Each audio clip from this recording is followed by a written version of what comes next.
Čolakjana kungs, liels paldies, ka piekritāt sarunai ar E-News šeit, COP29 samitā. Es vēlētos sākt ar jautājumu par saistību starp klimata pārmaiņām un globālo drošību. Vai jūs vienkārši varētu mums paskaidrot, kāda ir saistība starp šiem diviem jēdzieniem? Drošības riskiem, ar kuriem saskaramies klimata pārmaiņu rezultātā? Ar prieku. Bet atļaujiet man mazliet palabot jūsu teikto, mans draugs. Tā nav saistība, tas ir viens un tas pats, te nav dalījuma. Ļaujiet man sākt no šī punkta un pēc tam to nedaudz paplašināt. Militārista, karavīra loma. Karavīra loma šobrīd ir sniegt palīdzību plūdu, dabas katastrofu laikā. Viņiem šī loma būs jāuzņemas. Tie ir militārie dienesti, kas sniedz pakalpojumus civilajam sektoram, paši savam civilajam sektoram. Šādos apstākļos šī loma kļūst īpaši būtiska. Es to saprotu, un daudzi cilvēki to saprot, ka ne visi aizsardzības nozarē domā šādi. Ja jūs pieminētu klimata pārmaiņas kādam rietumu aizsardzības dienestam, tad pieskartos ļoti jūtīgai tēmai. Politiskā nozīmē tā ietver filozofiju, kas var būt nesavienojama ar viņu filozofiju. Taču katru dienu viņi virzās arvien tālāk šajā virzienā.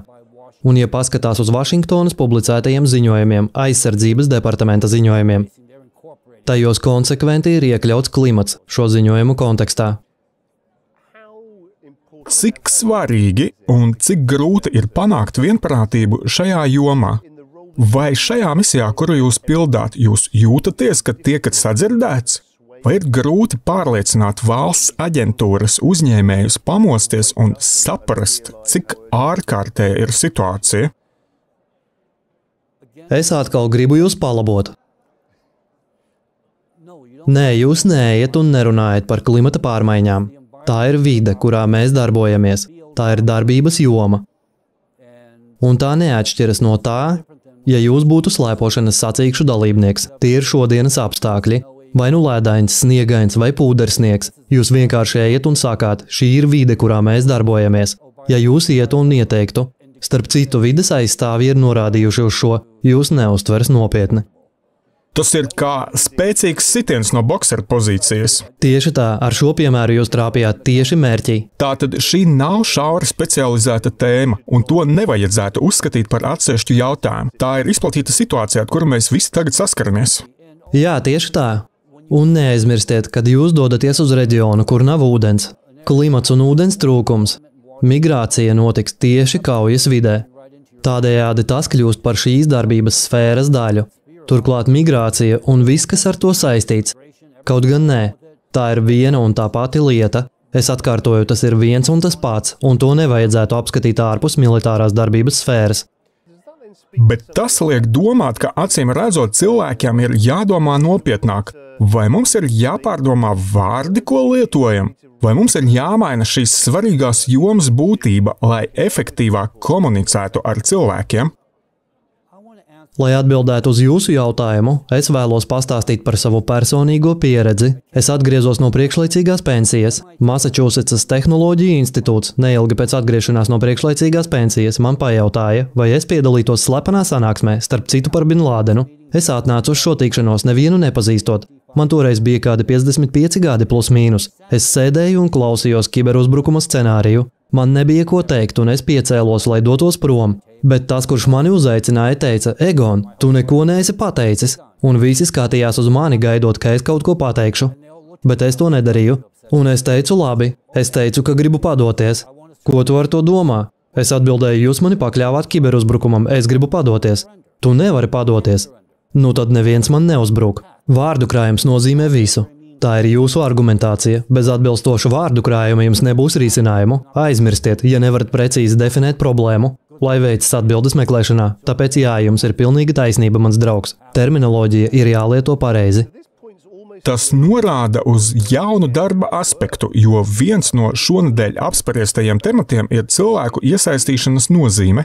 ANO ģenerālsekretārs runāja par pētījumiem, kas liecina, ka 80% iedzīvotāji vēlas redzēt vairāk pasākumu klimata pārmaiņu jomā.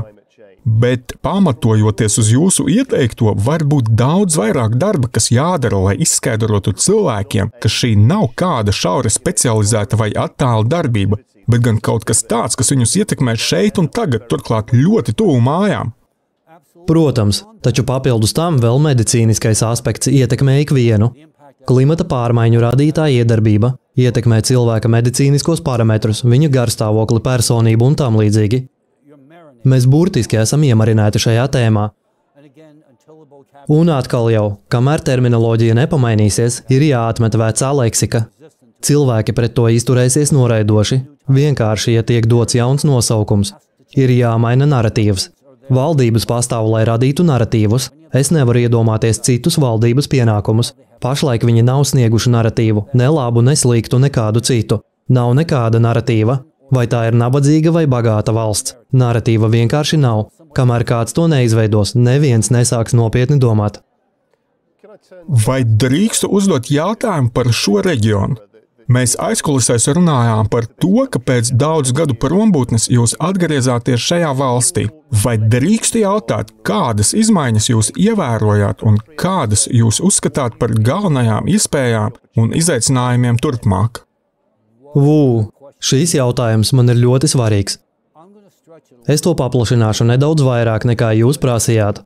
Es komunicēju ar jauniem izglītotiem cilvēkiem, kurus interesē karjeras iespējas. Un es viņiem saku, ka, manuprāt, valsts ar visnopietnākajām iespējām šodien ir Polija. Kāpēc? Tā pārstāv Austrumeiropu un tuvumā atrodas Centrālāzija. Rietumos, ja saki Centrālāzija, viņu iztēle aiziet uz Japānu vai kaut kur tur. Viņiem tā ir Āzija. Kad jūs pieminat Vidusāziju, nevienam nav nejausmas, vai jūs runājat par labo, slikto vai ko citu. Bet tagad jūs šeit rīkojat šāda līmeņa pasākumu. Es personīgi ierados šeit pēc ilgas prombūtnes un atklāju, ka cilvēki ir draudzīgi un atvērti. Prese ārzemēs nenovērtēja viņus kā pienākas. Un tieši tagad, atgriežoties, es gribu teikt, ka viņi bija atsaucīgi. Viņi nav gluži tādi, kā viņus apraksta. Šodien šeit sanākušie jaunieši, visi šie brīvprātīgie, brīnišķīgi jaunieši, paklausīgi. Es vēlos, lai mūsu bērni būtu vismaz uz pusi tik paklausīgi un disciplinēti kā viņi. Viņiem ir ar ko lepoties. Vai viņi ir mainījušies? Jā. Visā Padomju Savienības pastāvēšanas laikā Padomju valdība kopā ar visām tai pakļautajām valstīm darīja visu iespējamo, lai būtu paklausīga rietumiem parādu atmaksas jautājumos. Tā kā viņiem nebija ārvalstu valūtas, viņi bija pilnībā no tās atkarīgi. Lai izpildītu bankas prasības, viņi rūpīgi ievēroja maksājumu grafikus un visu pārējo. Es biju Komikon finansu darbinieks, un tajā laikā visā pasaulē mūs bija tikai 50 cilvēku no rietumiem. Mani apstiprināja Krievijas finanšu ministrija un pēc tam ASV valsts departaments.